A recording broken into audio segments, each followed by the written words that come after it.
Phone topping కేసులో నిందితుడు శ్రవణ్ రావును మరోమారు విచారించేందుకు పోలీసులు సిద్దమయ్యారు. గత శనివారం ఆయనను మొదటిసారి విచారించిన సిట్ అధికారులు నేడు మరోసారి విచారణకు హాజరు కావాలని తెలిపారు. ఈ మేరకు శ్రవణ్ రావు ఈరోజు జూబ్లీహిల్స్ పోలీస్ స్టేషన్లో సిట్ డీఎస్పీ వెంకటగిరి ఎదుట హాజరు కానున్నారు. గత ఏడాది మార్చిలో ఫోన్ టాపింగ్ వ్యవహారంపై కేసు నమోదైన వెంటనే విదేశాలకు వెళ్లిపోయిన శ్రవణ్ రావు శనివారం హైదరాబాద్ వచ్చి సిట్ ఎదుట విచారణకు హాజరు కాగా అధికారులు ఆయన వాంగ్మూలం నమోదు చేశారు. అయితే చాలా ప్రశ్నలకు శ్రవణ్ రావు సరిగ్గా సమాధానాలు చెప్పలేదని, కేవలం సర్వే నివేదికలను మాత్రమే ఎస్ఐబి అధికారులతో పంచుకున్నారే తప్ప ఇతర వ్యవహారాలతో సంబంధం లేదని తెలిపారు. దీంతో సిట్ అధికారులు తమ దర్యాప్తులో వెల్లడైన అంశాల ఆధారంగా మరోమారు విచారించనున్నారు.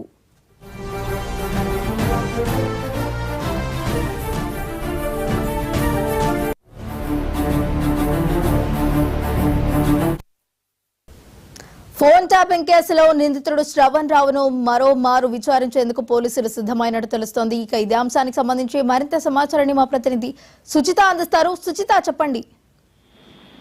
ఫోన్ ట్యాపింగ్ కేసులో అయితే ఇప్పటికే సిక్స్ గా ఉన్న శ్రవణ్ రావును అయితే మార్చి 29 విచారణ చేయడం జరిగింది. కాకపోతే విచారణలో పోలీసులు పూర్తిగా విఫలమయ్యారు అనేది చెప్పుకోవచ్చు. మనం విచారణలో భాగంగా ఆయన ఎన్ని క్వశ్చన్స్ అట్లా ఆయన దగ్గర నుంచి కావాల్సిన రాబట్టాల్సినంత ఇన్ఫర్మేషన్ రాబట్టకపోవడంతో ఆయన మళ్ళీ జూబ్లీహిల్స్ పోలీస్ స్టేషన్ అయితే విచారణకు హాజరవ్వాలని నోటీస్ ఇవ్వడం జరిగింది.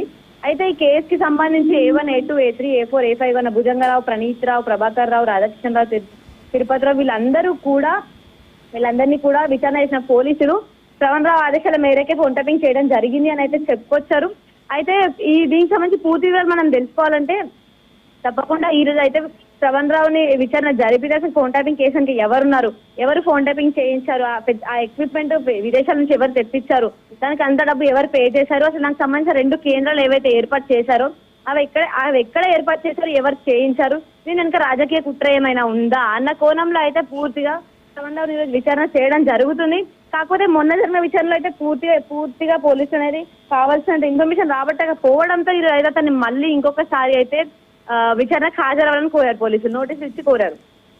సుచిత, అయితే ఈ రోజు శ్రవణ్ రావు విచారణలో భాగంగా అతన్ని పోలీసులు ఏ అంశాలపై ప్రశ్నించనున్నట్టు తెలుస్తోంది?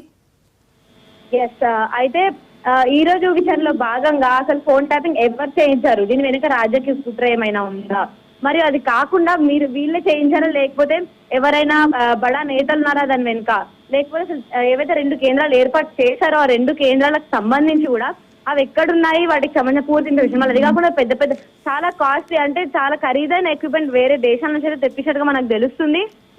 ఆ ఎక్విప్మెంట్ కి ఎవరు డబ్బులు పే చేశారు, అసలు ఎవరు చేయించారు, ఇదంతా అసలు ఫోన్ ట్యాపింగ్ చేయించడానికి గల కారణం అయితే ఫోన్ ట్యాపింగ్ వెనక ఉన్నది ఎవరు అన్న కోణంలో అయితే పూర్తిగా శ్రవణ్ రావుకి సంబంధించి దర్యాప్తు జరగబోతుంది.